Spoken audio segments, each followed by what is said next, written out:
custody and render aid when he lost that vehicle. Right sure. now, though, it's continuing to drive around, a little hard on the gas there. So he's still a little aggressive, but definitely lost out here this afternoon. And there's one of those residents that we've been talking about. But again, I say residents, I should just say outbuilding. Yeah. And just making his way into another area. Well, lots of places you could hide. Lots of places you could hide if he abandons that vehicle. But right now, still just kind of driving around out here. And I know the sheriff's helicopter, Mike, the sheriff's helicopter. Oh, he is here nearby, and we're trying to guide him in right now. But he's got to see that smoke trail or the dust trail from that cruiser driving through the desert. And let's go back to how that when they stole or carjacked the pickup truck, how it stopped in the first place. I don't know what he did, but he just ran it into the dirt, and it couldn't go any further. Yeah, it kind of hit a berm. And then he jumped out. So right. I'm almost hoping that this happens with this police cruiser as well as it can be driven. At least the car would be stopped and they could follow him, or Stu, you certainly would, in Sky 2. This is a point where you wish that these CHP units had kill switches or the ability to remotely kill them, but they don't plan for for officers to lose their vehicles. Yeah. Sadly, that part is true. And again, I'm really hoping that officer doesn't get reprimanded too harshly in this case. Right now, though, that cruiser, you got to wonder what he's doing. They might be actually talking to him, and maybe he's talking back to them, and that's the reason why there's this stop and go action. Oh, and there you go. Right there. There you go. And this is what But that's a solo officer with no backup. Solo officer by himself with no backup, and there's another vehicle right there. So they are getting into place right now. And with this type of activity, they will get. I'm sure they're going to get a little aggressive trying to bring this to a stop. Yeah. Stolen police cruiser. They might pit him in. There is no reason not to pit that vehicle out here, maybe even at higher speeds. But That's again, right, 'cause they dirt don't have roads out here, and don't have to worry about anybody else out there. In pursuit. They don't have to worry about any that's other true. vehicles on the road. And, if you wanted to take this even further, you could. There he is. There's a chopper. The only concern, There's the obviously, police is, helicopter. Stu, is that if he does have a handgun, when you do the pit, you spin that guy 180 degrees, and he faces directly at you. And they tend to not want to pit if they believe he's armed. But hopefully that's not the case.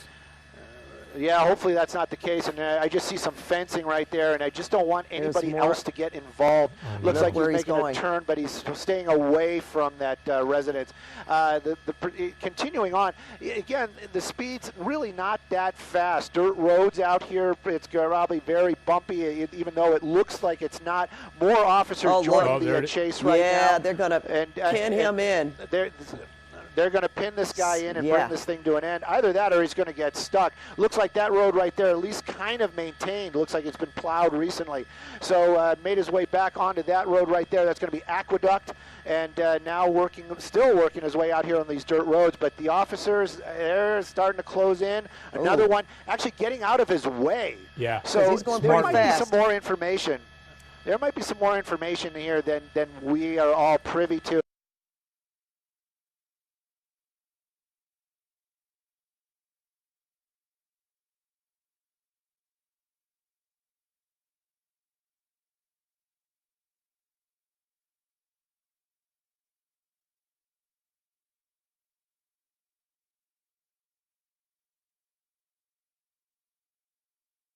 Job in terms of watching him and getting out of the way, and they've got their plan. Well, and Pat, the fact that they, go ahead. Yeah, I was just going to say, really, what's the rush at this point? He's not endangering anybody else. Why not wait until you have enough backup that you can do this properly? As long as he doesn't get into a populated area where he puts somebody else in danger, they might as well just stuck. Yeah, or get stuck. They might as well marshal their forces and make sure that they have enough men and women to do the job. And if I may be so bold, I mean, he's already made some boneheaded moves. Oh, Otherwise, he wouldn't be out there. So he's going to do it again, and hopefully it's that kind of move that puts them in the position to take this guy into custody. Yeah. Because as you say, this is a clear picture, Stu, and of course, nightfall will be coming in about an hour or so, but really you see a lot of bushes, besides those outhouses that we saw. You bring up a good point, Pat. Nightfall out there is pitch black. Look how fast he's going now, Stu. He's going about. He was up. I was just about to bring the map back up because he was pushing 80 miles an hour here on that dirt road, and in any kind of swerving, you don't. No matter how good of a vehicle that is, 80 miles an hour on a dirt road, you start getting a little swervy, it's going to end badly, and that's maybe that's going to be the best outcome, and hopefully he gets stuck, and then law enforcement just can surround him, and maybe this guy will just go into custody.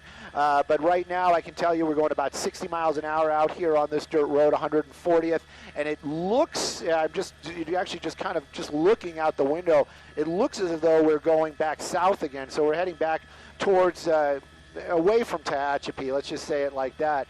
So right now, he's still moving along, good clip, just touching into 70 miles an hour. Officers know where he is. That's a big plus. Roads are getting better. So that means speeds might increase as well. So we're going to definitely keep an eye on this as he's making his way back onto a paved road out there. And California Highway Patrol, they are on this, but how they're going to bring this thing to an end right now, that's a big question, isn't it? Well, you know what, and really it would be better, obviously, if he stayed out there in the desert, as opposed to getting on paved roads and possibly heading back to a town, getting on a freeway. I certainly hope that doesn't happen. And really, at this point, the only thing working against the CHP is nightfall, and that's coming up soon. It's fast approaching. And out there, as I said, there's just no ambient lighting, so it's going to be difficult for them at that point. Obviously, they'll probably bring more than one air unit out to light that up. Well, they'll light them up. Yeah, the sheriff's unit's out there now.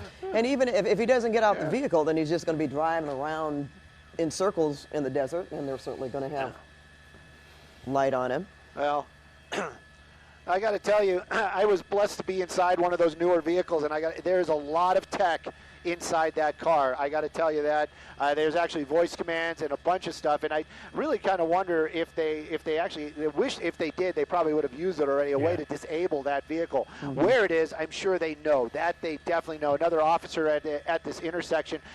Maybe they put out some spike strips. Maybe. Yeah, he's a little late tossing them out there.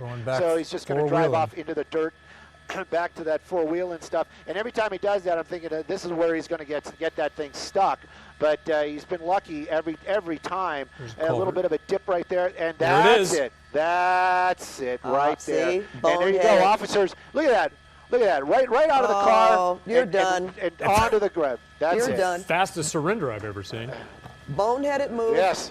he couldn't. In the culvert. I don't think that officer had time to even give him the command. Yeah, he clearly has been in that position before.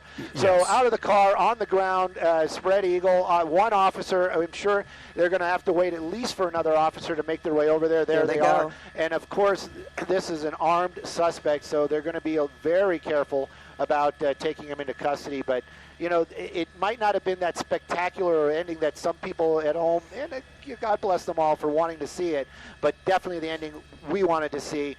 This guy going into custody, the vehicle just disabled, not wrecked, and definitely nobody else injured in this wild pursuit up here in the Antelope Valley. Boy, what would be sweet justice if that officer in the white car was the same officer that drove by him in the first place?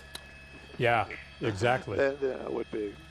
All right. We haven't had a chance here to tell you. You're watching CBS 2 News at 6 p.m. We've been following this pursuit from our 5 o'clock news across the top of the hour.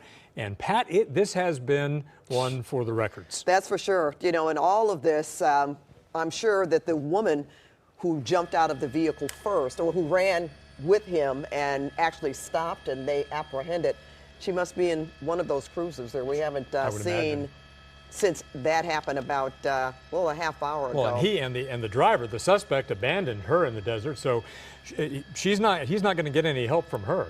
No, not when it comes. I'm sure she's in the vehicle giving them some more information about how this happened and what her relationship is with this guy and why she would actually be involved with carjacking a car and helping him. And whether she did get out when they carjacked that truck. Yeah, she jumped out.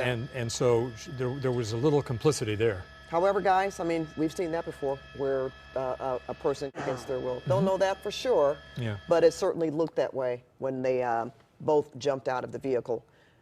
But, all right, Stu Mandel, that's another one. And as you said, for the record books, it looks like this guy he's cuffed. They're getting him off the ground. Yeah, he's in custody. Everything is code 4, as they say, and it is out in the middle of nowhere. So they're going to have to bring a tow truck in, likely, to get that CHP unit out of the culvert. Yeah, and at least get it cleaned up.